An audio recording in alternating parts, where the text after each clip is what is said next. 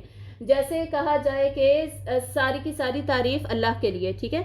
جو تسبیح ہے نا ہے وہ بھی تعریف ہی، لیکن وہ نیگیشن میں ہوتی ہے.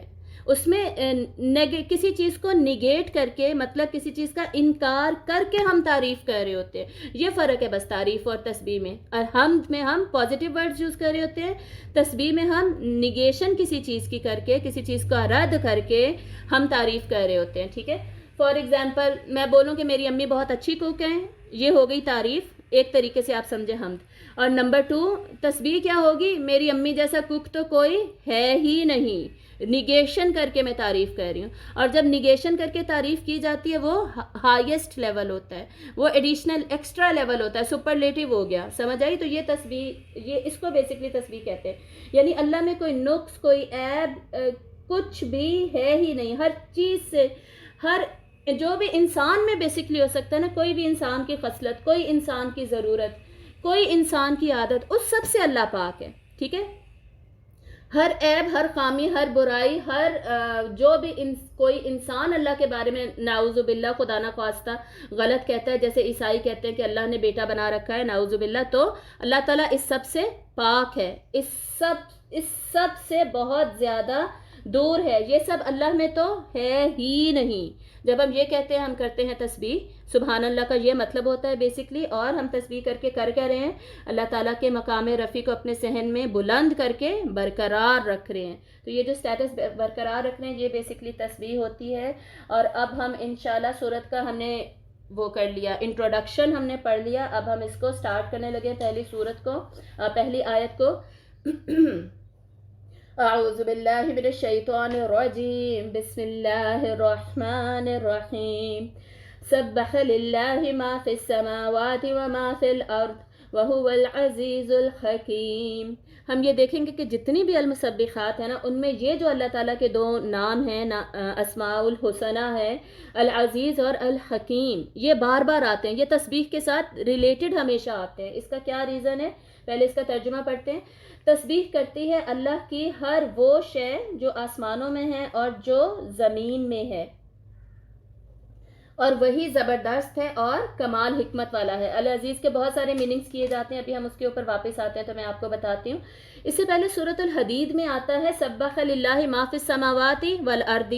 تسبیح ہے اللہ کے لیے، ہر چیز تسبیح کری آسمانوں اور زمین کی اللہ کے لیے. یہاں پر ما فی کا ایڈیشنل ورڈز ہیں، ما فی السماوات و ما فی الارض. ایک دفعہ کہنے سے بھی بات کمپلیٹ تھی، 2 دفعہ کیوں کہا جا رہا ہے؟ مزید اس میں مفہوم میں زور ڈالنے کے لیے، ایمفیسائز کرنے کے لیے کہ جو کچھ بھی ہے آسمانوں میں پلس جو کچھ بھی ہے زمین میں، وہ سارا کا سارا تسبیح کر رہا ہے اللہ تعالیٰ کی. اب یہ کلاس اگر ان لمیٹڈ ہمارے پاس ٹائم ہوتا ہے تو میں دوبارہ ڈسکس کرتی ہوں آپ لوگوں کے ساتھ کہ زمین میں کیا ہے، زمین میں کون سی non living things and living things ہے، کیا سٹرکچر ہے، اور پھر یونیورس کا کیا سٹرکچر ہے، کیونکہ اس میں تو سب انکلوڈ ہو گیا. لیکن وہ آلریڈی ہم سیرت کے لیکچرز میں پڑھ چکے ہیں، 18th اینڈ 19th ایپیسوڈ میں، 17 اینڈ 18th ایپیسوڈ میں.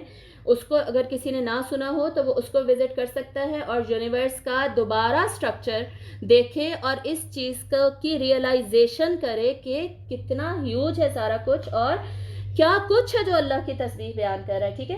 اب اس میں کیا آ جائے گا؟ ساری مخلوق آ جائے گی، اور مخلوق سبھی مخلوق ہے اللہ کی، لیکن نان لیونگ تھنگز بھی جو غیر جاندار ہیں اور جو جاندار ہیں، سارا کچھ آ جائے گا. جاندار، ہر جاندار، چاہے وہ عاقل ہے چاہے وہ غیر عاقل ہے. غیر عاقل میں جانور، پرندے وغیرہ، درخت وغیرہ آ جائیں گے، یہ سب بھی اللہ کی تسبیح بیان کر رہے ہیں. اور عاقل تو کر ہی رہے ہیں. اب جو نہیں کر رہے، جو نان مسلمز وغیرہ ہیں جو نہیں کر رہے، ان کو بھی بیسکلی بتایا کیا جا رہا ہے، اصل میں تسبیح ساری اللہ کے لیے ہی ہے. تو نہیں اگر کر رہے تو یہ ان کا اپنا لاس ہے، ان کا اپنا نقصان ہے. اب واپس آتے ہیں نان لیونگ تھنگس پہ. اس کا ہمیں پروف کہاں سے ملتا ہے؟ سورۃ الاسراء کی آیت ہے نمبر 44. تسبح لہ السماوات السبع والارض ومن فیہن. تسبیح کرتی ہے اسی کے لیے 7 آسمان اور 7 آسمان اسی کے تسبیح میں لگے ہوئے، اور زمین میں جو کچھ بھی ہے، ان دونوں میں بیسکلی فیہن، ان دونوں میں جو کچھ بھی ہے سب. وَإِن مِّن شَيْءٍ إِلَّا يُسَبِّحُ بِحَمْدِهِ وَلَٰكِن لَّا تَفْقَهُونَ تَسْبِيحَهُمْ. اور کوئی چیز نہیں ہے ایسی مگر یہ کہ وہ اسی کی تسبیح کرتی ہے اس کی حمد کے ساتھ، تسبیح پلس حمد دونوں کی بات ہو رہی ہے، لیکن تم ان کی تسبیح کو سمجھ نہیں سکتے۔ ہمیں پتہ کیا چلا کہ ہر نان لیونگ تھنگ بھی اللہ تعالیٰ کی تسبیح اپنی زبان میں بیان کر رہی ہے، لیکن ہمیں پتہ نہیں چلتا۔ اور نان لیونگ تھنگس کیا کرتی ہیں؟ نان لیونگ تھنگس کے بارے میں بیسکلی ہمیں دو چیزیں پتہ چلتی ہیں۔ ایک قرآن سے یہ پتہ چلتا ہے کہ وہ تسبیح ود حمد کر رہی ہیں، نمبر 2 ہمیں حدیث سے پتہ چلتا ہے کہ ہر چیز اللہ کو سجدہ کرتی ہے، لیکن ہمیں پتہ نہیں چلتا کہ کیسے۔ جیسے سورج کا پتہ چلتا ہے نا کہ سورج جب بھی غروب ہوتا ہے مغرب میں تو اللہ کو سجدہ کرتا ہے، پھر جب اگلے دن اس نے نکلنا ہوتا ہے تو اجازت لیتا ہے کہ اب میں نکلوں کہ نہیں نکلوں۔ تو ہر چیز دنیا کی نان لیونگ دو کام تو کر ہی رہی ہے، سجدہ اینڈ تسبیح، یہ ہمارے ذہن میں رہنا چاہیے۔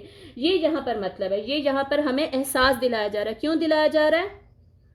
ہمیں یہ ہوش آ جائے، ہم یہ ہوش کے ناخن لیں کہ جب ہر چیز اللہ کی تسبیح کر رہی ہے تو انسان کون ہوتا ہے جو کہ اللہ کی تسبیح نہ کرے؟ اس کا بھی کام ہے کہ وہ اللہ تعالیٰ کی تسبیح کو بیان کرے، اللہ تعالیٰ کی شان کو بیان کرے اور اس کے اگینسٹ نہ جائے۔ تسبیح بیان کرنے کے دو طریقے ہوتے ہیں، ان دونوں کو یہاں پر ہائی لائٹ کیا جا رہا ہے۔ ایک ہوتا ہے تسبیح خالی، مطلب زبان حال سے اللہ کی تسبیح بیان کرنا، جس کی ہم مسلسل ابھی فی الحال بات کر رہے ہیں۔ دوسری جو تسبیح کی ٹائپ ہے وہ بیسکلی ہوگی عمل کے ذریعے سے، تسبیح عملی، عمل کے ذریعے سے اللہ تعالیٰ کی تسبیح بیان کرنا، مطلب کہ اپنا عمل ہم ایسا رکھیں گے جس سے یہ ثابت ہوگا کہ ہاں واقعی میں نے اپنی نظر میں، اپنے دل میں اللہ کو ہی بلند رکھا ہوا ہے، میں نے کسی اور کو بلند نہیں رکھا ہوا، میں نے اپنے نفس کو بلند نہیں رکھا ہوا یا کسی اور انسان کو بلند نہیں رکھا ہوا، ٹھیک ہے؟ تو یہ دونوں طرح کی تسبیح کرنے کا ہمیں یہاں پر حکم دیا جا رہا ہے۔ بیسکلی دونوں تسبیح کے نام جو ہیں وہ یہ ہیں، تسبیح قولی پلس تسبیح حالی، ٹھیک ہے؟ تسبیح قولی ہے زبان سے تسبیح کرنا، حالی کا مطلب ہے حالت سے تسبیح کرنا، حالت میں عمل بیسکلی آئے گا، ٹھیک ہے؟ یعنی اپنے عمل کے ذریعے سے، اپنی حالت کے ذریعے سے نظر آئے کہ میں تسبیح کس کی کر رہی ہوں؟ صرف اللہ کی، اپنے آپ کو میں نے بلند نہیں کیا ہوا۔ تو بیسکلی یہاں پہ ہمیں ریمائنڈر دیا جا رہا ہے کہ بھئی اللہ تعالیٰ کی تسبیح کرو۔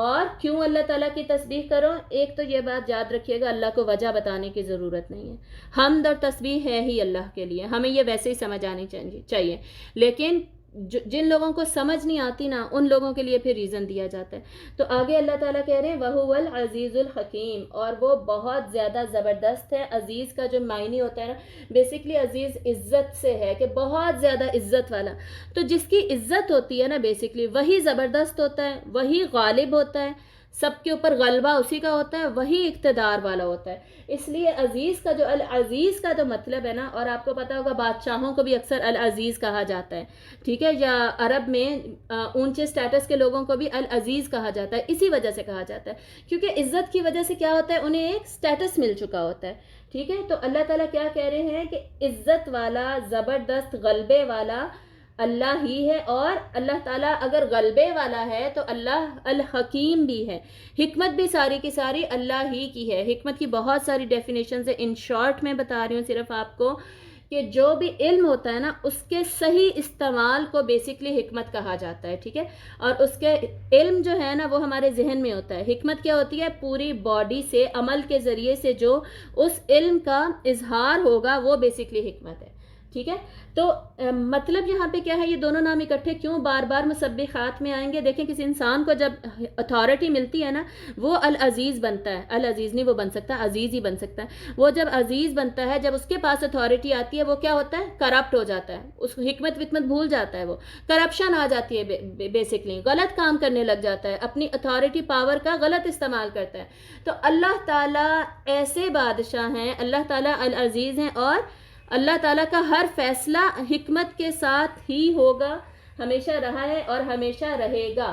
تو یہاں ہمارے لیے ریمائنڈر ہے کہ ایک تو ہم اللہ کی تسبیح بیان کریں، نمبر 2 تسبیح حالی بیان کریں، اپنے اب عمل میں لے کر آئیں۔ عمل میں کیسے لے کر آئیں گے؟ آگے ہی اب جنگ کا ذکر سٹارٹ ہو جائے گا، تو جب غزوہ ہوگا تو اس میں ہم بتا دیں گے کہ بھائی ہم اللہ کے نام کا روشن کر رہے ہیں کہ نہیں کر رہے، ہم نے کتنا اللہ کے نام کے لیے کتنی قربانی دی، کتنی جان دی۔ اب یہاں سے غزوہ بنو نذیر کا ذکر آئے گا۔ اب میں تھوڑا سا بیک گراؤنڈ آپ کو بتانے لگی ہوں، بہت ہی شارٹ میں بتاؤں گی کیونکہ سٹوری تو بہت لمبی ہے، تو اگر ہم بہت زیادہ ڈیٹیل میں گئے تو صورت کو تو کور نہیں کر سکیں گے. تو ان شارٹ ہوا کیا تھا، آپ صلی اللہ علیہ وآلہ وسلم جب مدینہ تشریف لے کر آئے ہیں تو آپ نے میثاق مدینہ کیا تھا، ایگریمنٹ کیا تھا مدینہ کے رہنے والوں سے. اب پارٹیز کون کون سی ہیں؟ مسلمز ہیں، اور دوسری طرف مشرکین جو ایک دو رہ گئے تھے، یا مشرکین کے ارد گرد تو قبیلے تھے نا، ان کے ساتھ ایگریمنٹ ہوا تھا، ٹریٹی ہوئی تھی. نمبر 3 یہودی تھے. ٹھیک ہے، تو ان تینوں پارٹیز کے آپس میں یہ ٹریٹی ہوئی کہ ہم ایک دوسرے کی مدد کریں گے. بہت ساری اس کی کنڈیشنز تھیں. ایک کنڈیشن یہ تھی کہ جب بھی مدینہ کے دفاع کی بات ہوئے گی، ڈیفنس کی بات ہوگی، تو ہم مشترکہ کریں گے، ہم ایک دوسرے کی مدد کریں گے، ایک دوسرے کے اگینسٹ ہم نہیں جائیں گے. اور جو ہم پہ حملہ کرے گا، یہ نہیں ہو سکتا کہ اب ہم ان کی مدد کر رہے ہیں، یہودی جا کے ان کی مدد کرنے لگ گئے، وہ اب مسلمانوں کے ساتھ ہی نہیں ہیں، یہ نہیں ہو سکتا. دفاع جب کریں گے تو یہ تینوں پارٹیز اکٹھی ہی رہیں گی. تو سب سے پہلے یہ معاہدہ کس نے توڑا تھا؟ بنو قینقاع نے، جو یہودیوں کا پہلا قبیلہ تھا. انہوں نے مسلمانوں کے خلاف سازشیں کی. تو غزوہ بدر کے بعد آپ صلی اللہ علیہ وآلہ وسلم نے انہیں مدینہ بدر کر دیا، مدینے سے نکال دیا. اب جب غزوہ احد ہوئی 3 ہجری کے بعد، تو قبیلہ بنو نذیر جو ہے اس نے مسلمانوں کے خلاف سازشیں شروع کر دی. ان کے بارے میں یہ بھی مشہور ہے کہ انہوں نے غزوہ احد میں جو یہ مکہ والوں نے حملہ کرنا تھا نا، مشرکین مکہ نے ان کو لاجسٹکس بھی پرووائڈ کی تھی، ان کو یہ رستے وغیرہ بھی دکھائے تھے، اپنا بندہ بھیجا تھا کہ جی یہ رستے ہیں، یہاں پر پڑاؤ وغیرہ ہوگا. اس طرح کچھ مخبری کرنے کی کوشش بھی کی تھی، اور کی بھی تھی انہوں نے پریکٹیکلی. اور مسلمانوں کے خلاف مہم جوئی کی. اور ان کا ایک سردار تھا کعب بن اشرف، اس نے باقاعدہ، یہ غزوہ بنو نذیر سے پہلے کی بات ہے، اس نے باقاعدہ آپ صلی اللہ علیہ وسلم کو قتل کرنے کی سازشیں بھی کی، اور الٹیمیٹلی اس کو جا کے قتل کر دیا گیا تھا. ٹھیک ہے، لیکن اب یہ مطلب یہ کہ ان کے مسلمانوں اور غزوہ بنو نذیر کے درمیان آلریڈی ٹینشنز کا آغاز ہو چکا تھا. تو اب ہوا کیا، غزوہ احد کے بعد آپ صلی اللہ علیہ وآلہ وسلم ان لوگوں کے پاس گئے. ٹھیک ہے، حضرت ابوبکر اور حضرت عمر رضی اللہ تعالیٰ عنہم کے ساتھ. کس لیے گئے؟ اس کے لیے 2 ریزنز بتائے جاتے ہیں. ایک تو یہ کہا جاتا ہے کہ مسلمانوں میں سے نا کسی ایک سے غلطی سے مشرکین کے 2 لوگ قتل ہو گئے تھے. اب میں بالکل شارٹ میں بتا رہی ہوں. 2 لوگ قتل ہو گئے تھے، تو اب دینا کیا تھا؟ اس کی دیت دینی تھی. ٹھیک ہے، بلڈ منی دینا تھا. ٹریٹی کا یہ پارٹ تھا کہ بلڈ منی جب بھی ہم دیں گے، ہم تینوں پارٹیز اکٹھی دیں گے، مسلمز جو مشرک ارد گرد رہ گئے ہیں اور یہودی قبیلے. تو وہ اس کی بات کرنے کے لیے آپ صلی اللہ علیہ وسلم اور حضرت ابوبکر اور حضرت عمر وہاں پر گئے، اور ان کو وہاں پر ان کے قلعے کے باہر بٹھایا گیا. دوسرا ریزن کیا دیا جاتا ہے؟ دوسرا ریزن یہ دیا جاتا ہے کہ یہودیوں نے خود آپ صلی اللہ علیہ وآلہ وسلم کو دعوت دی تھی کہ آپ آئیں اور ہم ان امپورٹنٹ میٹرز کو دوبارہ سے ڈسکس کر لیتے، دوبارہ ریویزٹ کر لیتے، جس کی وجہ سے آپ صلی اللہ علیہ وسلم وہاں گئے. لیکن البتہ وہاں پہنچ چکے تھے. تو جب وہاں گئے ہیں، وہاں یہودی کیسے رہتے تھے؟ قلعوں میں رہتے تھے. اب اتنے بھی بڑے قلعے نہیں تھے، لیکن قلعے تھے، البتہ 2 فلورڈ قلعے تھے، بڑے بڑے دروازے ہوتے تھے ان کے، بڑی مضبوط دیواریں ہوتی تھی کہ کوئی بھی باہر سے حملہ کر کے انہیں توڑ نہیں سکتا تھا. قلعے کا مقصد ہی یہ ہوتا ہے کہ اندر رہنے والا اس میں محصور ہو جائے، ٹھیک ہے، پروٹیکٹڈ ہو، اس کو کوئی کچھ کہہ نہ سکے. 2 دفعہ قلعوں کا ذکر آئے گا اس صورت میں، اس لیے یہ کانسیپٹ میں آپ کو دے رہی ہوں. مدینہ والے یا ایون مکہ والے وہ کیسے رہتے تھے؟ چھوٹے چھوٹے گھروں میں، حجروں میں، کمروں میں رہتے تھے جو کہ کچے ہوتے تھے. ان کے دروازوں پہ بھی پردے لٹک رہے ہوتے تھے، یا دروازے بھی ایسے نارمل سے ہوتے تھے، وہ بھی عموماً کھلے ہوتے تھے جیسے ہمارے گاؤں دیہاتوں میں ہوتے ہیں. لیکن یہ لوگ بڑا اپنا انتظام کر کے رہتے تھے. ٹھیک ہے، اور اس طرح سنس جو ایسے بہت زیادہ پروٹیکٹڈ رہتا ہے نا، اس میں یہ ہمت نہیں ہوتی وہ جنگ کر سکے. اسے پتہ ہے کہ جب اس پہ حملہ ہوگا وہ اندر جا کے چھپ جائے گا، اپنے آپ کو بند کر لے گا. صحیح. تو پھر جو لڑائی کی ہمت ہوتی ہے وہ حوصلہ اتنا نہیں پڑتا کہ لڑائی کی جائے. خیر، یہ میں نے ویسے ہی آپ کو ایڈیشنل انفارمیشن دے دی. پھر آپ صلی اللہ علیہ وآلہ وسلم، حضرت ابوبکر، حضرت عمر رضی اللہ تعالیٰ عنہم وہاں جا کر ان کے ایک قلعے کی دیوار کے ساتھ لگ کر نیچے آرام فرما رہے تھے، بیٹھ گئے، ان کا انتظار کرنے لگے. اب انہوں نے منصوبہ یہ کیا کہ ہم اوپر سے ان کے اوپر یا تو چکی کا جو بھاری پارٹ ہوتا ہے نا، چکی آٹا پیسنے والی، اس کا ایک بھاری پورشن وہ آپ پر گرا دیں گے، یا بڑا سارا پتھر آپ پر گرائیں گے اور الٹیمیٹلی نعوذ باللہ آپ کو ختم کر دیں گے. یہ انہوں نے سازش کی. لیکن اس سے پہلے کہ وہ اس کو گراتے، حضرت جبرائیل علیہ السلام آئے، انہوں نے آپ صلی اللہ علیہ وسلم کو بتا دیا، اور بغیر کچھ کہے آپ صلی اللہ علیہ وسلم اٹھے اور وہاں سے نکل گئے. حضرت ابوبکر اور حضرت عمر کو بھی کچھ نہیں بتایا، وہ بھی ان کے ساتھ ہی نکل گئے بس، کیونکہ آپ صلی اللہ علیہ وسلم اٹھے تھے تو وہ بھی اٹھ گئے اور وہاں سے چلے گئے. واپس گھر جانے کے بعد، یہ قبیلے مدینہ کی بالکل باؤنڈریز پہ تھے. گھر جانے کے بعد آپ صلی اللہ علیہ وسلم نے بتایا کہ اس طرح ہوا تھا. جبریل جبریل نے آ کر مجھے بتا دیا تھا، تو اب لشکر کشی کی جائے، لشکر تیار کیا جائے، اب ہم ان قلعوں کا محاصرہ کریں گے۔ اور انہوں نے یعنی حد کر دی۔ دیکھیں آپ صلی اللہ علیہ وسلم مدینہ کے سردار تھے، ایک طریقے سے بادشاہ تھے، سردار کے اگینسٹ ایک تو قتل کی سازش کرنا، باقاعدہ عملی طور پر نعوذ باللہ قتل کرنے کی کوشش کرنا، اور اس سے پہلے آلریڈی ان کی سازشیں اوپن ہو چکی تھی۔ تو یہ کوئی چھوٹا کرائم تھا نہیں، یہ بہت بڑا کرائم تھا ان کا۔ تو اس کی بیسس پر پھر ان کا محاصرہ کیا گیا، محاصرہ مطلب ان کو جا کے گھیر لیا گیا۔ اب انہوں نے کیا کیا، سارا کا سارا قبیلہ اپنے قلعوں میں چھپ گئے، سارے کے سارے، ٹھیک ہے، چھپ گئے۔ تو تقریباً 7 to 10 days ان کا محاصرہ رہا، انہیں گھیرے رکھا گیا۔ اب یہ باہر ہی نہیں نکلتے تھے، نہ یہ ہار مان رہے تھے کہ ہم ہتھیار ڈال دیں اور ہم سرنڈر کر دیں، نہ ہی باہر نکل کے لڑائی کر رہے تھے۔ یہ سارا اس صورت میں ذکر آئے گا، تب ہم جلدی جلدی انشاءاللہ گزر جائیں گے، واقعہ میں اکٹھا ہی آپ کو سنا دیتی ہوں۔ تو نکل ہی نہیں رہے تھے۔ اس کے بعد آپ صلی اللہ علیہ وسلم نے مسلمانوں کو حکم دیا کہ یہ جو ان کے درخت ہیں نا، یہ لوگ وہاں پر آ کر بسے ہوئے تھے یہودی، جہاں بڑے بڑے کھجوروں کے درخت تھے، کیونکہ انہیں پتا تھا کہ آخری رسول جو آنے والے ہیں وہ ایسی جگہ پر آئیں گے جو کہ کھجوروں والی جگہ ہوگی بیسکلی۔ جانتے ہوئے انہوں نے آپ صلی اللہ علیہ وسلم کا انکار کیا تھا، اسی لیے انہیں اللہ تعالیٰ کیا کہتے ہیں، غضب اللہ علیہم، ان پر اللہ کا غضب ہوا۔ تو کھجوروں کے جو درخت تھے ان کو مسلمانوں نے کاٹنا شروع کر دیا۔ اس کے بھی 2 ریزنز بتائے جاتے ہیں۔ نمبر 1 ریزن اس لیے کاٹے جا رہے تھے تاکہ یہ لوگ اسی وجہ سے ہی باہر نکل جائے۔ کھجوروں کے درخت لگانا، ان کو گرو کرنا پورا ایک ڈیکیڈ لگتا ہے، پورے 10 سالوں میں ایک درخت بڑا درخت بنتا ہے، اور جب کھجور کا ایک درخت بڑا درخت بن جاتا ہے نا تو اس سے کتنے ڈیکیڈز، 20-30 سال یا اس سے بھی زیادہ سالوں تک اس سے پھل کھایا جاتا ہے، ٹھیک ہے۔ تو ان کی یہ ایسٹ تھا بیسکلی ایک طریقے سے ان کا۔ تو آپ صلی اللہ علیہ وسلم نے ایک تو اس لیے حکم دیا، دوسرا کہا جاتا ہے کس لیے حکم دیا کہ درخت کاٹنے کا، کیونکہ ان کے قلعوں کو جو رستے جاتے تھے نا، جو حملہ کرنے کا بیسکلی رستہ تھا، ان میں وہ ہرڈل بن رہے تھے، رکاوٹ بن رہے تھے، اس لیے درخت کاٹنے کا حکم دیا۔ یہ پتہ ہونا ضروری ہے کیونکہ اس کا آیت میں ذکر آئے گا۔ یہ دونوں ریزنز میں نے ابھی بتا دیا۔ جب درخت کاٹنے شروع کیے گئے تو انہوں نے، یہودیوں نے شور مچا دیا کہ جی یہ کیسے رسول ہیں، زمین کو نقصان پہنچا رہے ہیں، رسول تو اس طرح کر ہی نہیں سکتے ہیں، وغیرہ وغیرہ۔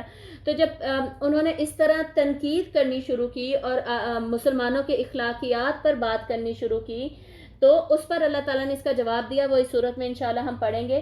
اس کے بعد ہوا کیا کہ الٹیمیٹلی منافقین نے ان سے کہا تھا کہ ہم تمہاری مدد کو آئیں گے، تم نکلنا مت، ٹھیک ہے، یہ بھی اس صورت میں آئے گا۔ لیکن منافقین ان کی مدد کو آئے ہی نہیں، تو ان کو پتہ چل گیا اب ہمارے پاس تو کوئی رستہ ہی نہیں ہے، کتنا عرصہ ہم بند رہیں گے، کھانا پینا کہاں سے کریں گے۔ الٹیمیٹلی یہ لوگ باہر نکلے، انہوں نے سرنڈر کیا، جی الٹیمیٹلی یہ لوگ باہر نکلے، انہوں نے ہتھیار ڈال دیے، سرنڈر کر دیا۔ اب آپ صلی اللہ علیہ وآلہ وسلم چاہتے تو انہیں قتل بھی کرتے تھے، ان کو قتل کرواتے، لیکن آپ صلی اللہ علیہ وآلہ وسلم نے ان کے ساتھ نرمی کا رستہ اختیار کیا، ان کو وہاں سے جانے کا حکم دے دیا گیا، ان کو بھی جلا وطنی کا حکم دیا گیا، انہیں بھی وطن بدر کر دیا گیا۔ یہ سارا واقعہ آپ نے یاد رکھنا ہے کیونکہ آیتوں میں یہی ہے بیسکلی، تو آیتوں کی میں ٹرانسلیشن کرتی جاؤں گی، یہ واقعہ آپ کے ذہن میں گھومتا جائے گا پھر اس وقت، ٹھیک ہے۔ تو جب یہ لوگ نکلے ہیں، ان کو آپ صلی اللہ علیہ وسلم نے مزید نرمی اختیار کی، ایون ان کو یہ بھی اجازت دے دی کہ بھائی تم لوگ جو اپنی جو چیزیں ہیں نا قیمتی، وہ بھی ساتھ لے جاؤ، ویپنز نہیں لے کر جا سکتے، اسلحہ لے کر نہیں جا سکتے، باقی چیزیں لے جاؤ۔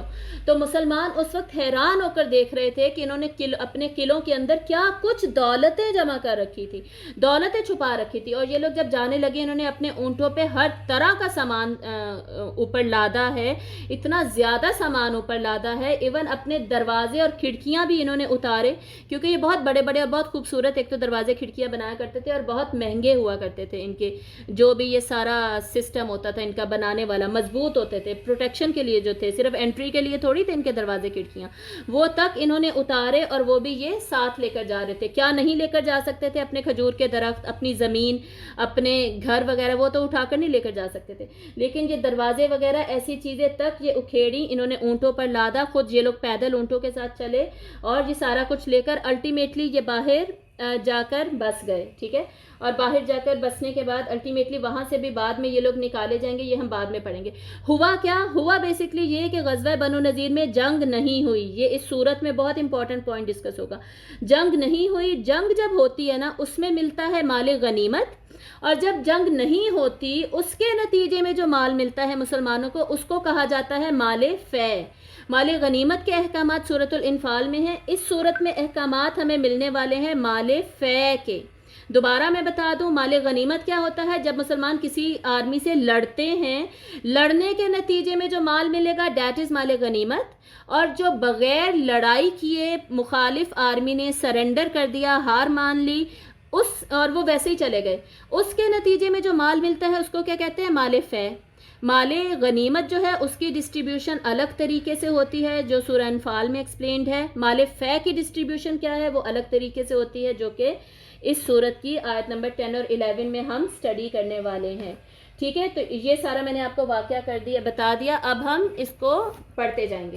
چلیں، اعوذ باللہ من الشیطان الرجیم، ہم نے پہلی آیت پڑھ لی تھی، دوسری آیت سے سٹارٹ کریں گے۔ بسم اللہ الرحمن الرحیم۔ جی، هو الذي أخرج الذين كفروا من أهل الكتاب من ديارهم لأول الحشر، وہی ہے جس نے نکالا ان لوگوں کو جنہوں نے کفر کیا تھا اہل کتاب میں سے۔ بہت سارے لوگ ایسے ہوتے ہیں جو کہ اہل کتاب کو کافر نہیں کہتے، ہمیں یہاں سے پتہ چل رہا ہے کہ جو اہل کتاب ہے نا، اس طرح کے جو اہل کتاب بیسکلی مسلمان نہیں ہوں گے وہ کافر ہی کہلائیں گے۔ اللہ ہی ہے جس نے ان کو نکالا، کیسے نکالے گئے یہ اب آپ کو پتہ چل گیا، من دیارہم، ان کے گھروں سے، لأول الحشر، پہلے حشر میں۔ حشر بیسکلی اکٹھے ہونے کو کہتے ہیں۔ تو یہ جو غزوہ بنو نذیر ہوا ہے نا، اس کو پوائنٹ آؤٹ کیا جا رہا ہے، اس کو ٹائٹل دیا جا رہا ہے اول حشر۔ پہلے حشر میں جو پہلا ان کا گھیراؤ کیا گیا اس میں ان کو نکال دیا گیا وہاں سے۔ یہاں پہ اصل مین پوائنٹ کیا ہے، پوائنٹ ٹو بی نوٹڈ ہے کہ کریڈٹ اللہ تعالیٰ خود لے رہے ہیں، ٹھیک ہے؟ اللہ تعالیٰ نے یہ کیا، کسی انسان نے یہ کام نہیں کیا، یہ یہاں پر پوائنٹ ٹو بی نوٹڈ ہے۔ ما ظننتم ان یخرجوا وظنوا انہم مانعتہم حصونہم من اللہ فأتاهم الله من حيث لم يحتسبوا وقذف في قلوبهم الرعب يخربون بيوتهم بأيديهم وأيدي المؤمنين فاعتبروا يا أولي الأبصار۔ نہیں تم نے گمان کیا تھا کہ وہ نکل جائیں گے، اور وہ یہ سمجھ رہے تھے کہ بے شک وہ بچانے والے ہیں انہیں ان کے قلعے اللہ سے۔ مسلمان کیا سمجھ رہے تھے کہ اتنی آسانی سے یہ جانے والے نہیں ہیں، اور یہ لوگ یہودی کیا سمجھ رہے تھے کہ ان کے جو قلعے ہیں وہ اللہ سے ان کو بچا لیں گے۔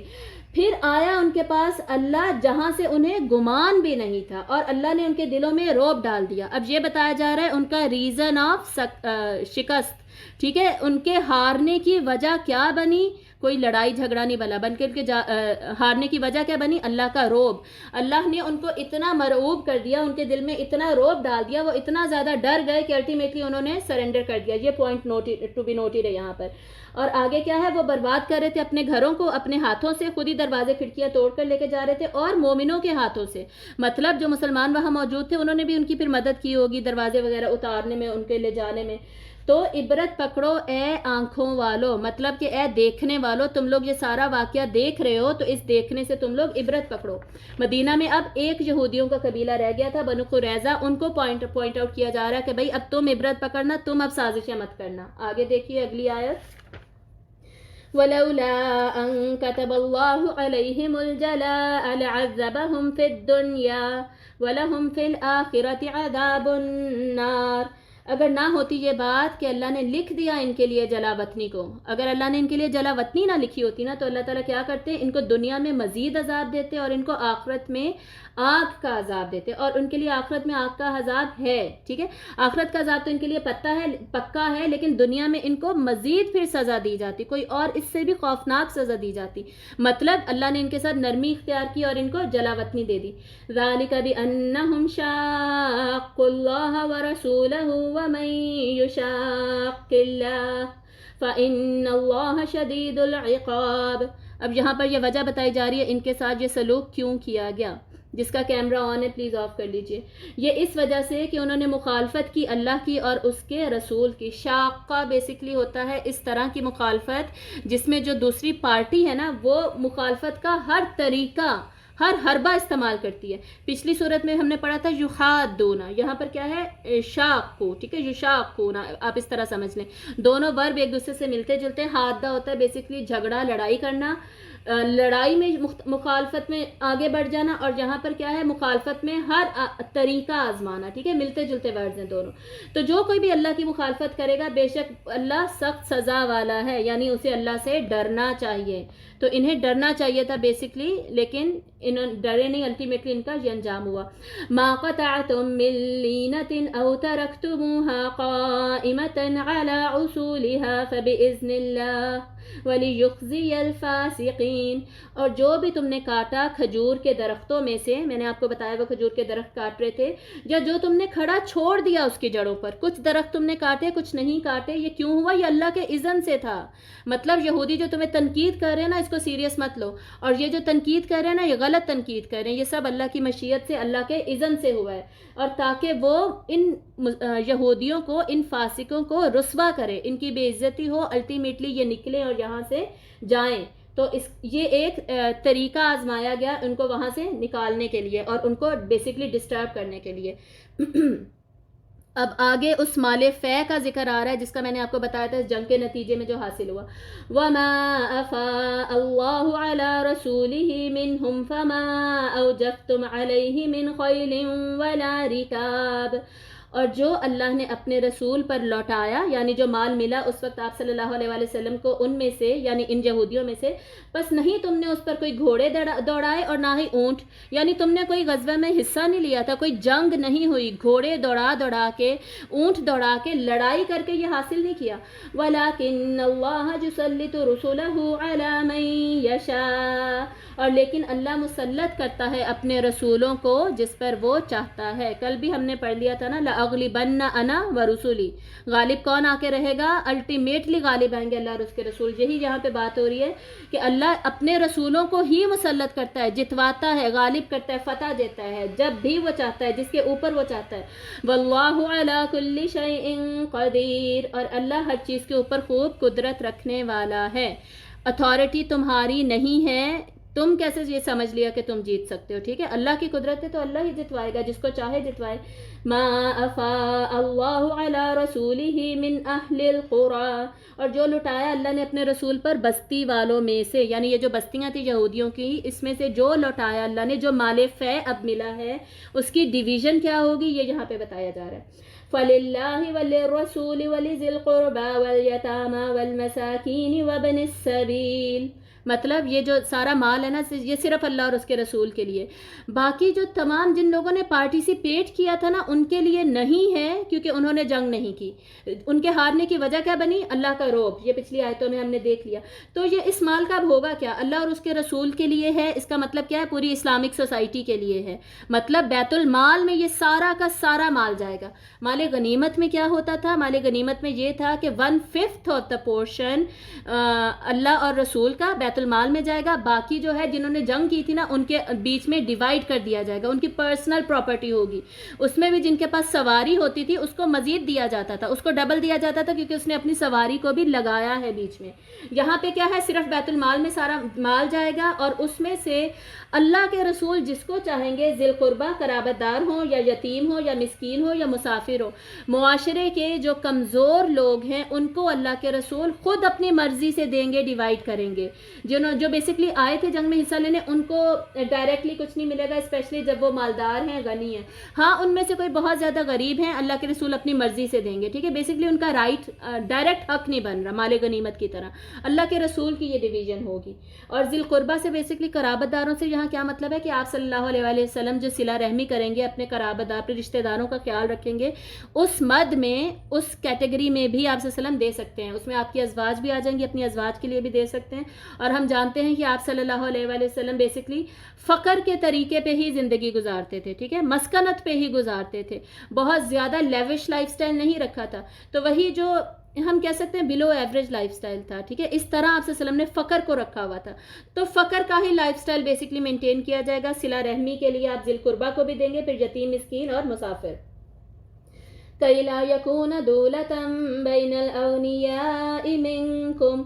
تاکہ نہ ہو گردش کرنے والا یہ مال دولت مندوں کے تم میں سے. یہاں پر ایک معاشی رول، ایک اکنامیکل لا بتایا جا رہا ہے کہ یہ ڈسٹریبیوشن ایسے کیوں کی جائے گی، تاکہ یہ جو سارا کا سارا مال ہے یہ بیسکلی صرف دولت مندوں کے درمیان نہ گھومتا رہے. بہت امپورٹنٹ یہ رول جہاں پر بتایا جا رہا ہے, اس آیت کو کمپلیٹ کر کے اس رول پہ ہم واپس آئیں گے. وَمَا آتَاكُمُ الرَّسُولُ فَخُذُوهُ وَمَا نَهَاكُمْ عَنْهُ فَانْتَهُوا. اور جو تمہیں اللہ کا رسول دے وہ لے لو, اور جس سے وہ تمہیں روکے اس سے تم رک جاؤ. مطلب ہو سکتا ہے کہ کسی مسلمان کے ذہن میں یہ آیا ہو کہ بھئی ہم تو آئے تھے, یا جیسے پہلے ڈیویژن ہوتی تھی اب اس طرح ڈیویژن کیوں نہیں ہو رہی. یہ نیچرل رسپانس ہے نا, فطری تقاضا ہے انسان کا کہ اس کے ذہن میں یہ آئے, اور خصوصاً مال دیکھ کے یہ بات ذہن میں آتی ہوتی ہے. تو اللہ تعالیٰ کہہ رہے ہیں کہ نہیں, جو رسول نے دے دیا وہ لے لو, جو نہیں دیا بس اس سے رک جاؤ. واتقوا اللہ, اور اللہ کا تقوی اختیار کرو, اس معاملے میں اللہ سے ڈرتے رہو. تقوی کا جو لٹمس ٹیسٹ ہوتا ہے نا وہ ہوتا ہی پیسوں کے وقت ہے, یہ آپ نے یاد رکھنا ہے. تقوی ہوتا کیا ہے؟ تقوی بیسکلی ہوتا ہے گناہوں سے بچتے ہوئے زندگی گزارنا, اللہ کی ناراضگی سے بچنا, اللہ کی نافرمانی سے بچنا. تو اللہ تعالیٰ کہہ رہے ہیں کہ کانشیس رہو, اللہ سے کانشیس رہنا اس معاملے میں بھی. تو جو بیسکلی مال کے معاملے میں اللہ سے کانشیس رہ گیا نا, اس نے نہ رشوت لی, اس نے نہ کسی اور قسم کا باطل مال اس نے لیا, کسی اور کی وراثت کو اس نے ہڑپ نہیں کیا, کسی اور کا حق اس نے لینے کی کوشش نہیں کی, فراڈ نہیں کیا اس نے پیسوں کے معاملے میں, جہاں دینے تھے اس نے پورے کے پورے دیے, سود کے معاملے میں وہ انوالو نہیں ہوا. جو پیسوں کے معاملے میں کلیئر رہتا ہے نا, سمجھے کہ وہ سب سے بڑا متقی ہے. ٹھیک ہے, یہ لٹمس ٹیسٹ ہمیں پتہ چلتا ہے سورۃ البقرہ میں, جب وہاں جائیں گے پھر کبھی ڈسکس کریں گے. ان اللہ شدید العقاب, بے شک اللہ سخت سزا والا ہے. مطلب جو اگر ایسا نہیں کرتا اور اللہ اور اس کے رسول کے ڈیسیجن کو پوائنٹ آؤٹ کرتا ہے, اس کو کرٹیسائز کرتا ہے, تو اس کے لیے پھر سخت سزا ہوگی. یہ بیسکلی ایک موٹیویٹ کرنے کا ایک طریقہ ہے کہ جو بتایا جا رہا ہے اسی پہ عمل کیا جائے گا. اب واپس آتے ہیں, اللہ تعالیٰ اتنی امپورٹنٹ یہ آیت ہے کہ اس میں ایک اکنامک رول ہمیشہ کے لیے ہمیں دے دیا گیا, اور وہ کیا ہے کہ اکنامک سٹیبلٹی کے لیے, معاشی طور پر استحکام کے لیے ایک ملک کا, ایک قوم کا کیا ضروری ہے کہ جو دولت ہے وہ صرف دولت مندوں کے درمیان ہی نہ گھومتی رہے. اس سے کیا ہوگا کہ ایک طبقہ تو معاشرے کا بہت زیادہ امیر ہو جائے گا, دوسرا طبقہ بہت زیادہ غریب ہو جائے گا, جو کہ بیسکلی آج کل ہو چکا ہے. ہم دیکھ رہے ہیں اپنے ارد گرد, ہم بہت اچھے طریقے سے جانتے ہیں, امیر امیر سے امیر تر ہوتا جا رہا ہے, غریب بیچارہ غریب سے غریب تر ہوتا جا رہا ہے. ایسا کیوں ہے؟ کیونکہ جو دولت کی گردش ہے وہ صحیح طریقے سے نہیں کی گئی. معاشی مساوات کا جو سسٹم, نظام معیشت کا جو سسٹم اسلام نے, اللہ نے ہمیں دیا, یہ رول جو اس ایک آیت میں بتا دیا گیا, اور اس کی پریکٹیکل امپلیکیشن پہ زکوٰۃ, صدقات وغیرہ کے ذریعے سے, اور باقی بیت المال کے پیسے کے ذریعے سے, مال فے, مال غنیمت وغیرہ, اس سب کی ڈسٹریبیوشن کے ذریعے سے جو ہمیں سکھائی گئی وہ امپلیمنٹ آج کل نہیں ہو رہی, جس کی وجہ سے یہ حالات ہیں. ورنہ حضرت عمر رضی اللہ تعالیٰ عنہ کے زمانے میں کیسے خوبصورت حالات ہو گئے تھے ہم جانتے ہیں. ایون آپ صلی اللہ علیہ وسلم کے زمانے میں ہی ترقی شروع ہو گئی تھی, اسی وقت مسلمانوں کے حالات بہتر ہونا شروع ہو گئے تھے. ابھی اس ٹائم پہ نہیں تھے, ٹھیک ہے, 4 ہجری میں نہیں تھے, اس کے بعد سے 7 ہجری آنورڈز حالات بہتر ہونا شروع ہوئے تھے. اور اس کے بعد حضرت عمر کے زمانے میں پیک کا ٹائم تھا, جب سب کے اتنے اچھے حالات تھے کہ کوئی زکوٰۃ لینے والا ملتا نہیں تھا. اس کے بعد جب حضرت عمر بن عبدالعزیز رحمہ اللہ کی خلافت جب آئی ہے, اس وقت بھی ایسا ہی تھا, اور اس وقت تو حکومت بھی کتنی زیادہ دور دور تک مسلمانوں کی پھیل چکی تھی, اور کوئی زکوٰۃ لینے والا نہیں ملتا تھا. ایسی انہوں نے دولت کی گردش, ایسی اکنامک سٹیبلٹی انہوں نے اپنے معاشرے میں منصفانہ نظام دولت کا قائم کر کے دکھا دیا تھا. لیکن آج کل کیا ہے کہ جو امیر ہیں, امیر سے امیر ہوتے جاتے ہیں, اس کا نقصان کیا ہوتا ہے؟ ان کی عیاشیاں بڑھ جاتی ہیں, ان کی بدماشیاں بڑھ جاتی ہیں. ٹھیک ہے, اور جو محروم طبقہ ہے وہ محروم سے محروم ہوتا جاتا ہے. اس کا کیا نقصان ہوتا ہے؟ ان کی مشقت بڑھ جاتی ہے. جب کسی کی مشقت حد سے زیادہ بڑھ جائے گی تو کیا ہوگا؟ آپ صلی اللہ علیہ وسلم نے فرمایا کہ یہ جو حد سے زیادہ مشقت ہے نا, کمر توڑ مشقت, یہ انسان کو کفر کی طرف لے جاتی ہے. ٹھیک ہے, تو کفر کی طرف انسان نہ جائے, مایوسی کی طرف نہ جائے, اس کے لیے کیا ضروری ہے؟ دولت کی جو تقسیم ہے وہ ایسے رہے جیسے کہ اللہ تعالیٰ نے ہمیں بتائی ہے. یہ رول ہم نے پڑھ لیا. اب آگے دیکھیے آیت نمبر 8, 9 and 10. 7 تک جنگ کی بات ختم ہو گئی اور مال فے کی تقسیم یہ بات ہو گئی. ٹھیک ہے, اب مسلمانوں کا, حزب اللہ کا رول کیا ہونا چاہیے غزوات میں, اور ان کو آپ صلی اللہ علیہ وآلہ وسلم اور اللہ کی اطاعت کس لیول پہ کرنی ہے, کتنی کرنی ہے, جب اسپیشلی جب مال کی بات آ گئی, یہ یہاں پر بتا دیا گیا. اور دوسری طرف حزب الشیطان میں جو یہودی تھے وہ کیا کر رہے تھے, کیوں کر رہے تھے, پھر ان کے ہارنے کی ریزن کیا بنی, ان کی سازشیں, یہ سارا کچھ ہم نے اسٹڈی کر لیا. اب آیت نمبر 8, 9 and 10. 8 میں نے آپ کو بتایا تھا نا حزب اللہ کی 3 کیٹیگریز اس صورت میں ڈسکس ہوں گی، انہی کی بات ہے.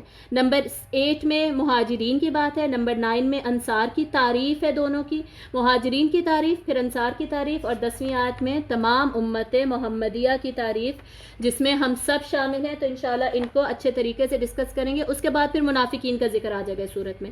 چلیں آیت نمبر 8 کو دیکھتے ہیں.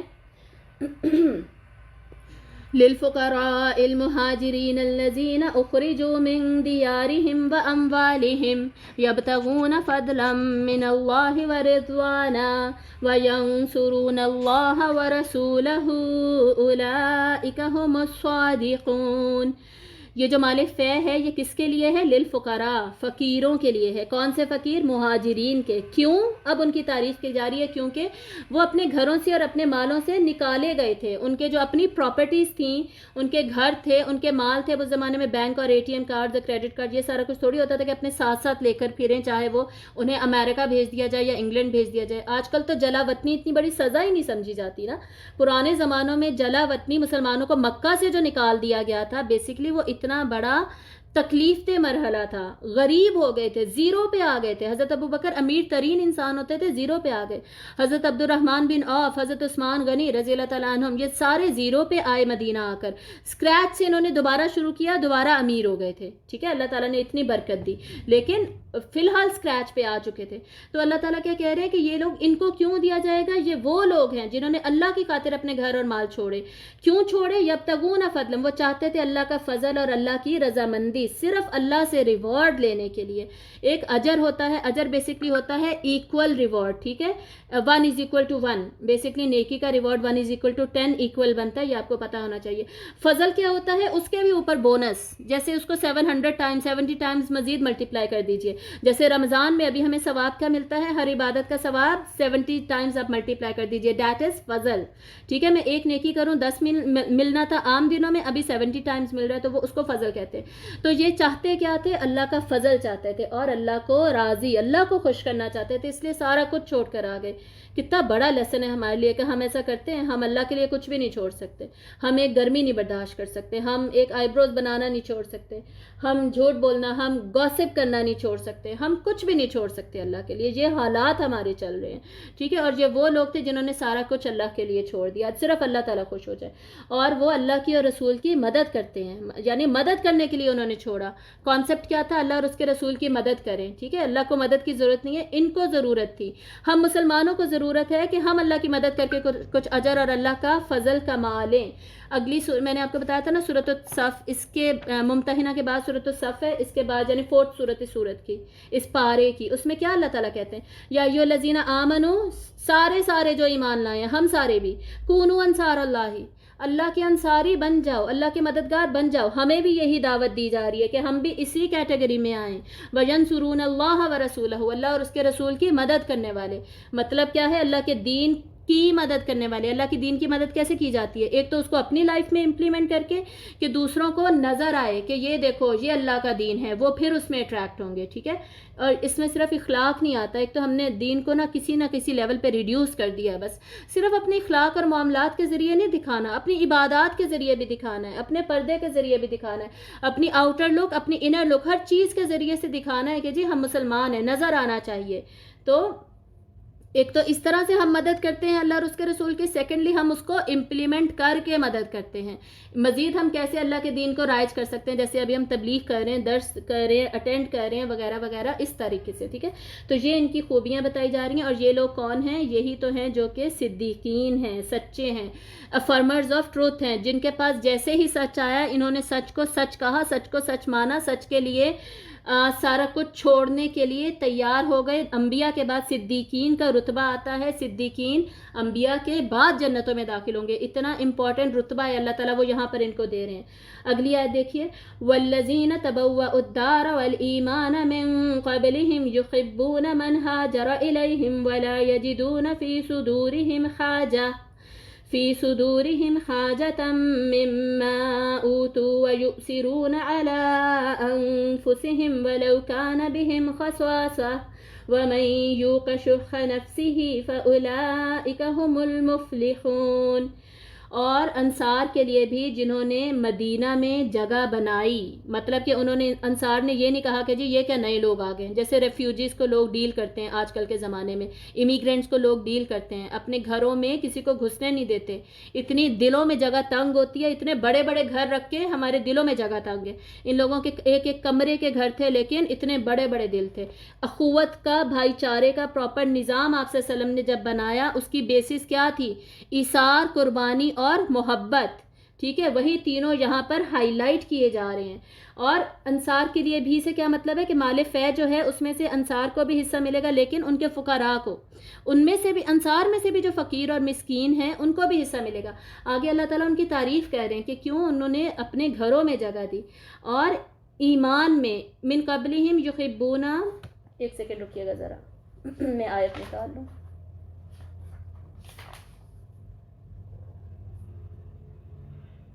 ہاں جی، والایمان من قبلہم، اور جن کے پاس ایمان بھی تھا مہاجرین کی آمد سے پہلے، یعنی مہاجرین کے آنے سے پہلے مدینہ میں ایمان کی شعائیں پھیل چکی تھی نا، اور آلموسٹ سارا کا سارا مدینہ سوائے اکا دکا کے مسلمان ہو چکا تھا، تو پہلے سے وہ مسلمان تھے اور انہوں نے اپنے گھروں میں جگہ دی۔ یحبون من ہاجر الیہم، وہ ان سے محبت کرتے ہیں جو کہ ان کی طرف ہجرت کر کے آئے، اور اپنے سینوں میں وہ ان کے وجہ سے کوئی حاجت نہیں پاتے اس چیز کے لیے جو کہ وہ ترجیح دیے گئے، ٹھیک ہے، جو کہ وہ دیے گئے، مطلب کہ مہاجرین جو دے دیے گئے نا، مال فے میں سے زیادہ حصہ تو مہاجرین کو جانا تھا کیونکہ فقراء ان میں زیادہ تھے، اس کے لیے وہ اپنے دلوں میں کوئی حاجت نہیں پاتے، انہیں کچھ فیل نہیں ہوا، انہوں نے برا نہیں محسوس کیا کہ جی یہ مال ان کے پاس کیوں جا رہا ہے، اور وہ ترجیح دیتے ہیں اپنے نفسوں پر ان کو، ٹھیک ہے، یؤثرون، ایثار سے، ایثار کرتے، ایثار قربانی کیا ہوتی ہے؟ دوسرے کو اپنے اوپر، اپنی ضرورت کے اوپر ترجیح دینا، اور محبت جو ہوتی ہے نا، محبت کا بھی basically main element, main ingredient جو ہے نا وہ ایثار اور قربانی ہی ہوتا ہے۔ ہمیں کسی سے محبت ہی تب ہوتی ہے جب ہم اس کے لیے قربانی دیتے ہیں، اس کی ترجیحات کو اپنی ترجیحات پر مقدم رکھتے ہیں، اس کی ضرورتوں کو اپنی ضرورتوں پر مقدم رکھتے ہیں، ٹھیک ہے، پھر ہم کہہ سکتے ہیں ہمیں کسی سے محبت ہے، یا ہم اس کے لیے ایثار کر رہے ہیں۔ تو یہاں پر ان کی جو انصار ہیں ان کی محبت کی بھی بات ہو رہی ہے، ان کے ایثار کی بھی بات ہو رہی ہے، ان کے عملی جو سٹیپس انہوں نے لیے اس کی بھی بات ہو رہی ہے، اور اگرچہ ہو انہیں سخت حاجت، چاہے انہیں سخت ضرورت بھی تھی نا پیسے کی، پھر بھی انہوں نے ایسا فیل نہیں کیا۔ اور جو کوئی اپنے آپ کو شح سے بچا لے گا، بخل سے بچا لے گا، بخل کا مطلب ہوتا ہے مال کی شدید محبت، اتنی محبت ہونا کہ مال کو اپنے پاس روک کے رکھنا، تو یہ انہوں نے نہیں کیا، انہوں نے اپنے آپ کو مال کی محبت سے، بخیلی سے بچا لیا۔ تو یہی لوگ کیا ہیں؟ ان کو اللہ تعالیٰ کیا ٹائٹل دے رہے ہیں؟ مفلحون، یہ لوگ فلاح پانے والے ہیں، کامیاب ہیں۔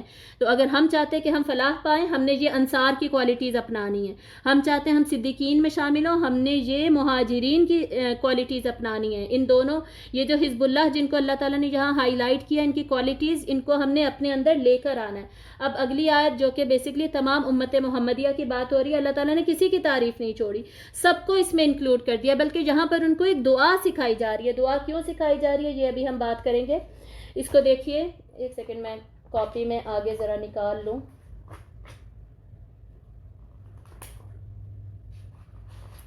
ایک سیکنڈ رکیے گا، میں نے یہ پیج نکالا نہیں تھا، ہاں جی چلیں اب اس کو پڑھتے ہیں۔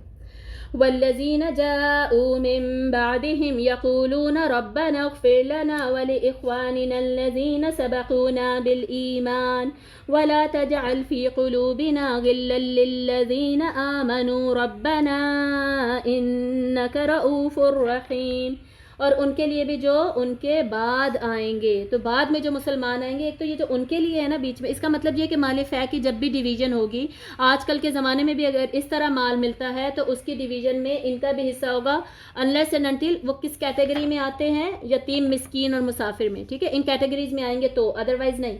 تو بیسکلی اور آگے اللہ تعالیٰ کیا کہہ رہے ہیں کہ ان کو کیوں ملے گا؟ یہ وہ لوگ ہیں جو کہ کہتے ہیں، یہ اب ان کی تعریف کی جا رہی ہے کہ یہ والی دعائیں مانگتے ہیں، ایسی خوبصورت دعائیں مانگتے ہیں یہ، اور کیا دعا ہے ان کی؟ اے ہمارے رب اغفر لنا، ہمیں بخش دے، اور ہمارے بھائیوں کو بھی، وہ جو سبقونا، ہم سے سبقت لے گئے ایمان میں، جو پہلے سے مسلمان تھے، یا اللہ، یعنی ہمارے اسلاف، ہمارے آباء و اجداد، سارے کے سارے صحابہ، تابعی، تبع تابعین، ہمارے اپنے نانا دادا وغیرہ، سب کو یا اللہ تو بخش دے، اور ہمیں بھی بخش دے، ان کے لیے بیسکلی دعا مانگی جا رہی ہے۔ اس کا کیا مطلب ہے؟ اس کا مطلب یہ ہے کہ دل میں کسی کے لیے برائی نہیں رکھ سکتے، کسی کے لیے غل نہیں رکھ سکتے، یہ یہاں پر ان کی تعریف کی جا رہی ہے۔ یہ دعا وہی مانگے گا جس کے دل میں کسی کے لیے برائی نہیں ہوگی، ٹھیک ہے، چاہے اختلافات ہوں، اختلاف ہونے کے باوجود کسی کے لیے برائی نہیں رکھے گے۔ اب یہاں سے ہمارے ذہن میں فوراً آنے چاہیے وہ لوگ جو کہ بیسکلی نعوذ باللہ صحابہ کے بارے میں کیا کچھ نہیں کہتے، کیا کچھ برائی نہیں کرتے نعوذ باللہ صحابہ کی، ٹھیک ہے، صحابہ کی ڈویژنز کرتے ہیں، کیا کچھ نہیں کہتے ان کے بارے میں۔ شکر ہے اللہ تعالیٰ کا ہم اس میں نہیں آتے، اور ہمیں خیال رکھنا چاہیے کہ ہم کہیں اس میں نہ جائیں۔ آج کل زبان پھسلتے ہوئے نا دیر نہیں لگتی۔ زبان کا پھسلن کا ہم نے پچھلی صورت میں ڈیٹیل میں پڑھ لیا تھا، یہاں پر بھی دوبارہ ہمیں لیسن دیا جا رہا ہے، ہم نے خیال رکھنا ہے، کسی کے بارے میں کچھ برا بھلا نہیں کرنا، اور دلوں میں کسی کے لیے برائی نہیں رکھنی۔ اب آگے دیکھیے، وَلَا تَجْعَلْ فِي قُلُوبِنَا، اور نہ تو رکھ ہمارے دلوں میں، اب یہ دعا ہے نا تو ہم اللہ سے کہہ رہے ہیں کہ نہ تو ہمارے دلوں میں رکھ کدورت، کینہ ان لوگوں کے لیے جو ایمان لائے، کسی بھی مسلمان کے لیے یا اللہ ہمارے دلوں میں کینہ نہ ہو، برائی نہ ہو، کسی کے بارے میں ہم غلط نہ سوچیں۔ اس کا مطلب دیکھیں، جو دعا مانگی جاتی ہے نا، اس کا مطلب ہوتا ہے کہ ہم اپنے اندر وہ رویہ رکھتے بھی ہیں، ہماری طبیعت ہے بھی ایسی ہی، اسی لیے تو میں وہ دعا مانگ رہی ہوں کہ یا اللہ مجھے ایسا ہی بنانا، کیونکہ میں چاہتی ہوں ایسا، ٹھیک ہے، تو یہ میری چاہت ہے۔ تو ایسے لوگ جن کے بیسکلی جن کے دل میں کوئی غل، کینہ، برائی، کدورت نہیں ہوگی کسی دوسرے کے لیے، اور وہ اپنے لیے بھی بخشش مانگیں گے، تمام ایمان والوں کے لیے بھی بخشش مانگتے ہیں اور مانگیں گے۔ اور آگے وہ کیا دعا مانگ رہے ہیں؟ ربنا انکا رؤوف رحیم، بے شک یا اللہ تو ہی بہت زیادہ شفقت والا ہے، بہت زیادہ رحم کرنے والا ہے۔ شفقت بیسکلی رحم کی ہی ایک کائنڈ ہوتی ہے، جس میں رحم پلس محبت جو ہے وہ شفقت بن جاتی ہے۔ تو اللہ تعالیٰ کی یہاں پر تعریف کی جا رہی ہے، اور اللہ سے کہا جا رہا ہے کہ یا اللہ ان خوبیوں کو میرے اندر مزید پالش کر دے اور مجھے ایسا بنا دے، اور پھر اس بیسس پہ مجھے معاف کر دے۔ تو ہمیں کیا ٹارگٹ دیا جا رہا ہے کہ ہم یہ ہوں کہ ہم اللہ سے معافی مانگیں، ہم کسی کے لیے اپنے دل میں غل، کدورت، کینہ وغیرہ کسی کے لیے کوئی برائی نہ رکھیں، تو ہمیں بھی بہت زیادہ اجر مل سکتا ہے۔ اور جہاں پہ والذین ہے نا، واو، کنٹینویشن میں بات ہو رہی ہے، ٹھیک ہے، تو کنٹینویشن کا کیا مطلب ہے؟ ایک تو مال فے میں سے بھی فقراء وغیرہ کو حصہ ملے گا، دوسرا وہ جو درجات اوپر والوں کو دیے گئے ہیں ان میں سے بھی ہمیں حصہ مل سکتا ہے جب ہم یہ کوالٹیز اور اوپر والی بھی کوالٹیز اپنے اندر لے آتے ہیں۔ اب آگے میں نے جیسے بتایا تھا، آگے کس کا ذکر آ رہا ہے؟ منافقین کا اس پوری سچویشن میں رول کیا تھا؟ حزب الشیطان کی جو سیکنڈ پارٹی ہے دیٹ از منافقین، وہ کیا کہہ رہے تھے؟ صحیح، اسی غزوہ میں، اس غزوہ میں بیسکلی وہ کیا کر رہے تھے؟ اب اس کو دیکھیے آیت نمبر 11، أَلَمْ تَرَ إِلَى الَّذِينَ نَافَقُوا يَقُولُونَ لِإِخْوَانِهِمُ الَّذِينَ كَفَرُوا مِنْ أَهْلِ الْكِتَابِ، کہ نہیں آپ صلی اللہ علیہ وآلہ وسلم نے دیکھا ان کی طرف یہ جو منافق کر رہے ہیں، منافقت کر رہے ہیں، یہ کہتے ہیں اپنے بھائیوں سے، بیسکلی کون سے بھائی؟ ان کے اہل کتاب میں سے جنہوں نے کفر کیا۔ تو منافقین جو ہیں وہ یہودیوں کو کیا کہہ رہے ہیں؟ ابھی ساری سچویشن میں وعدے کر رہے ہیں، ٹھیک ہے، پکے وعدے کر رہے ہیں، اور یہ اوپنلی نہیں کہہ رہے، پیچھے پیچھے سے چھپ چھپ کر پیغام پہنچا رہے ہیں۔ کیا پیغام پہنچا رہے ہیں؟ لَإِنْ أُخْرِجْتُمْ لَنَخْرُجَنَّ مَعَكُمْ وَلَا نُطِيعُ فِيكُمْ أَحَدًا أَبَدًا وَإِنْ قُوتِلْتُمْ لَنَنْصُرَنَّكُمْ، کہ البتہ اگر تم نکالے جاؤ گے تو ہم تمہارے ساتھ نکلیں گے، مطلب اپنے آپ کو اکیلا مت سمجھنا، ہم تمہارے ساتھ ہیں، اگر تم مدینہ سے نکالے گئے ہم تمہارے ساتھ نکلیں گے، اور ہم تمہارے معاملے میں نا کسی کی بات نہیں مانیں گے۔ آپ صلی اللہ علیہ وآلہ وسلم کے ساتھ ہم شامل ضرور ہیں، ہم مسلمان ضرور ہیں، لیکن اس کا مطلب یہ نہیں ہے کہ ہم اللہ کے رسول کی ساری بات مانیں گے، ہم اطاعت نہیں کریں گے ان کی، اور اگر جنگ کی گئی تمہارے ساتھ تو ہم تمہاری مدد کریں گے، ہم مسلمانوں کی کوئی مدد نہیں کریں گے۔ یہ جو میثاق مدینہ ہے یہ ایسے ہی ہے، بس ہم اس کو توڑ دیں گے، ہم مسلمان بھی ایم ہی ہیں، بس ہم مدد ہم تمہاری کریں گے کیونکہ دوستی ہماری تمہارے ساتھ ہے، ٹھیک ہے۔ یہ انہوں نے ان کو پیغام پہنچا دیا تھا قلعوں کے اندر۔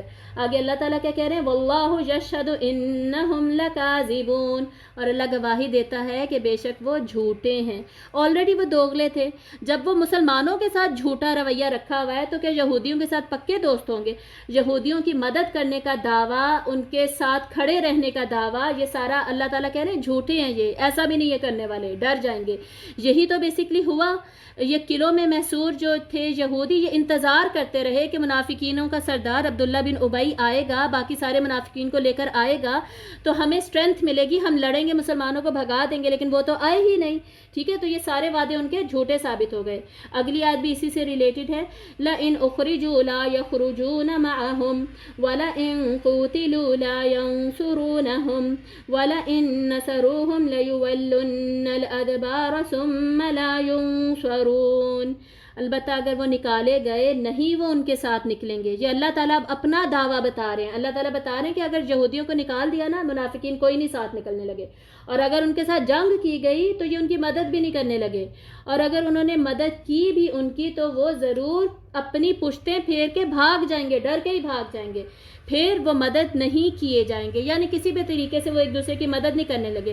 کیوں نہیں کر سکتے وہ ایک دوسرے کی مدد؟ منافقین کی آگے یہ ایک پرٹیکولر برائی ان کی کریکٹرسٹک بتائی جا رہی ہے کہ ان میں یہ بات تھی, ٹھیک ہے, وہ کیا ہے؟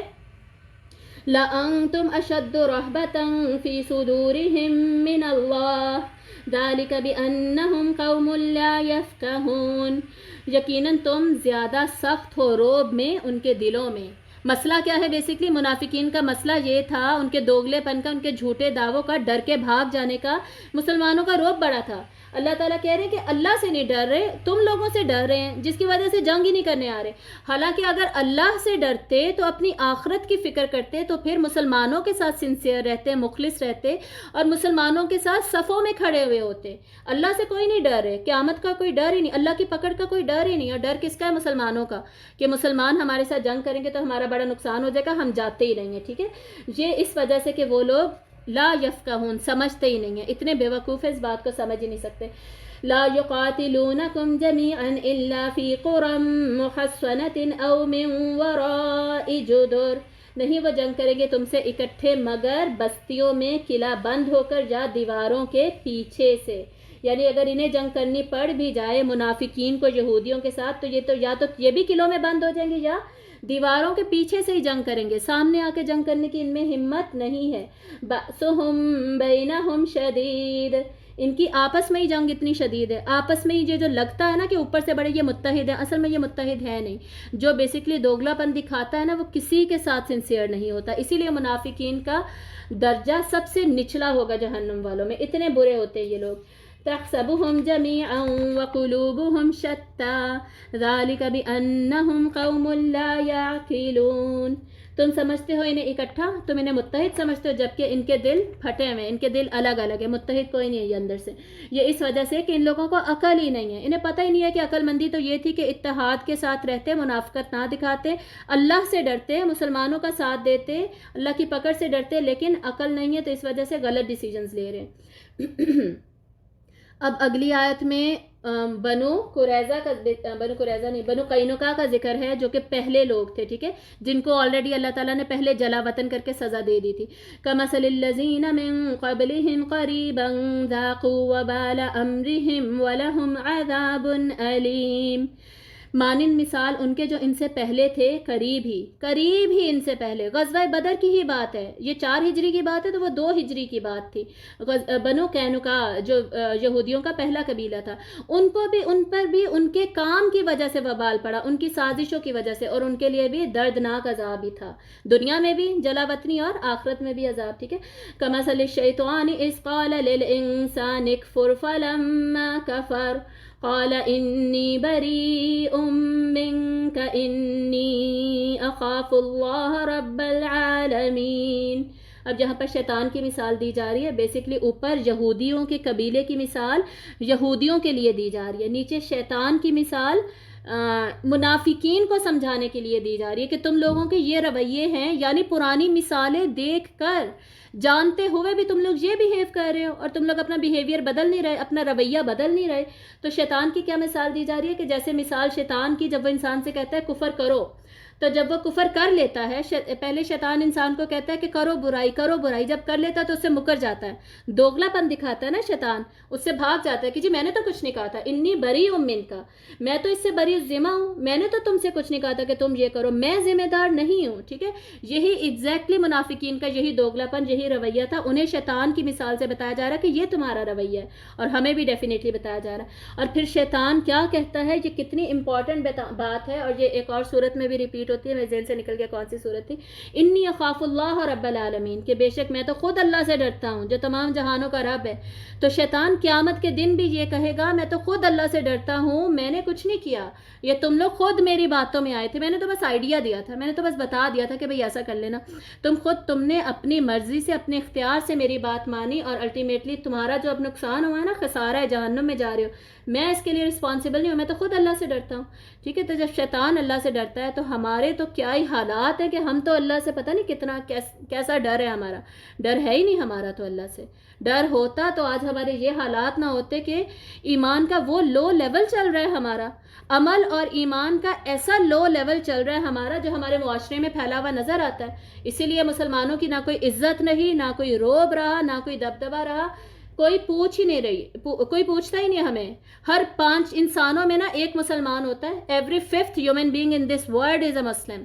Second largest religion is the Muslim. Islam is the most the religion that is spreading at the fastest speed. سب سے زیادہ پھیلنے والا ریلیجن کون سا ہے؟ اسلام.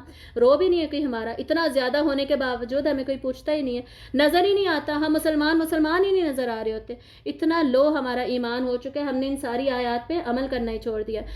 جب بھی کوئی برائی کرنے کا دل کرے نا, گناہ کرنے کا دل کرے, یا یہ دل کرے کہ مجھ سے نہیں پردہ کیا جاتا, یا مجھ سے نہیں روزہ رکھا جاتا, یا مجھ سے فجر کے وقت نہیں اٹھا جاتا, یا مجھ سے نہیں قرآن پڑھا جا رہا وغیرہ وغیرہ, ہم نے اپنے آپ کو کیا کہنا ہے؟ انی اخاف اللہ رب العالمین, کہ بے شک میں اللہ سے ڈرتا ہوں جو تمام جہانوں کا رب ہے, جس کی مٹھی میں پورا جہان ہے, جو پورے جہان کو دبا کر کے رکھ دے, تو میں کیا چیز ہوں. ٹھیک ہے, اتنی امپورٹنٹ یہ آیت ہے. اب آخری رکوع میں اس سورت کے چلیے ایک آیت کے بعد آگے دیکھیے. فَكَانَ عَاقِبَتَهُمَا أَنَّهُمَا فِي النَّارِ خَالِدَيْنِ فِيهَا وَذَلِكَ جَزَاءُ الظَّالِمِينَ. بس ان دونوں کا انجام, کن دونوں کا؟ شیطان پلس انسان, وہ انسان جس نے شیطان کی بات مانی اور شیطان خود, ان دونوں کا عذاب کیا ہوگا, انجام کیا ہوگا کہ وہ دونوں ہمیشہ ہمیشہ آگ میں رہیں گے. اور یہی ہے ظالموں کا بدلہ. ظالم کا کیا مطلب ہے؟ جنہوں نے ظلم کیا کس پر؟ اپنی ہی جان پر ظلم کیا, اپنی ذات پہ ظلم کیا, اپنے لیے جہنم واجب کر لی, جہنم خرید لی اپنے لیے, اتنا ظلم کیا اپنے اوپر. اب آخری رکوع شروع ہوگا. آخری رکوع میں اب دوبارہ حزب اللہ کو, مسلمانوں کو پرٹیکولر انسٹرکشنز دی جا رہی ہیں. یہ سارا رکوع بہت زیادہ امپورٹنٹ ہے, اس کو ریلیٹ کریں گے ہم پہلی آیت سے. پہلی آیت کیا تھی؟ سبح للہ ما فی السماوات و ما فی الارض وہو العزیز الحکیم. ساری تسبیح کس کے لیے ہے؟ اللہ کے لیے ہے. ہمارا کام کیا ہے؟ اللہ کی تسبیح بیان کرنا. کیوں؟ سارے بھائی ہر چیز کر رہی ہے, آسمان اور زمین میں موجود ہر چیز کر رہی ہے, تو ہم کیوں نہیں کرتے؟ انسان کیوں نہیں کرتا جب ساری کی ساری مخلوق کر رہی ہے؟ ٹھیک ہے, ہمیں احساس دلایا جا رہا ہے. اب اللہ کی تسبیح کرنے میں بیسکلی ہے کیا؟ ہماری کامیابی ہے. ہم نے یہ ایمان چھوڑ دیا, تسبیح خالی, تسبیح قولی, دونوں کو چھوڑ دیا. ایمان, عمل, علم, ان تینوں کے سرکل میں سے ہم نکل گئے, ہمارے یہ حالات ہو گئے. اللہ تعالیٰ کیا کہہ رہے ہیں؟ واپس آؤ ان چیزوں کی طرف. حزب اللہ ان چیزوں کو ایڈاپٹ کرے. یہ پرپس ذہن میں رکھ کے یہ رکوع پڑھنا ہے. ٹھیک ہے, اس رکوع کو ہم پڑھیں گے یہ وجہ ذہن میں رکھتے ہوئے اور پہلی آیت سے اس کو ریلیٹ کر کے. اب ہمیں جو انسٹرکشنز دی جا رہی ہیں اس کو دیکھتے جائیے. یا ایھا الذین آمنوا اتقوا اللہ ولتنظر نفس ما قدمت لغد واتقوا اللہ ان اللہ خبیر بما تعملون. کیا کہا جا رہا ہے؟ لوگوں جو ایمان لائے ہو, اللہ کا تقوی اختیار کرو اور ضرور دیکھو, ہر نفس یہ دیکھے کہ اس نے آگے کیا بھیجا ہے. 2 باتوں کی طرف ہمیں دھیان دینے کے لیے کہا جا رہا ہے, اور وہ 2 باتیں کیا ہیں؟ نمبر 1 اللہ کا تقوی اختیار کرو, اور آپ کے سامنے ہے یہ وہ آیت ہے جس میں 2 مرتبہ اللہ تعالیٰ کا تقوی اختیار کرنے کا کہا جا رہا ہے. یہ وہ آیت ہے بیسکلی جس میں 2 مرتبہ حکم دیا جا رہا ہے اللہ کا تقوی اختیار کریں. آپ دیکھیں اتقوا اللہ 2 مرتبہ آ رہا ہے. قرآن مجید میں اگر کوئی ایک حکم میکسیمم ٹائمز دیا گیا, سب سے زیادہ جو حکم قرآن مجید میں دیا گیا ہے, ہمیں کرنے کو جو کام کیا کہا گیا ہے وہ کیا ہے؟ اللہ کا تقوی اختیار کرنا. ایک حکم تو یہ دیا جا رہا ہے ٹوائس, اس پہ اتنا زیادہ زور ہے کہ 2 دفعہ ایک ہی آیت میں کہہ دیا گیا.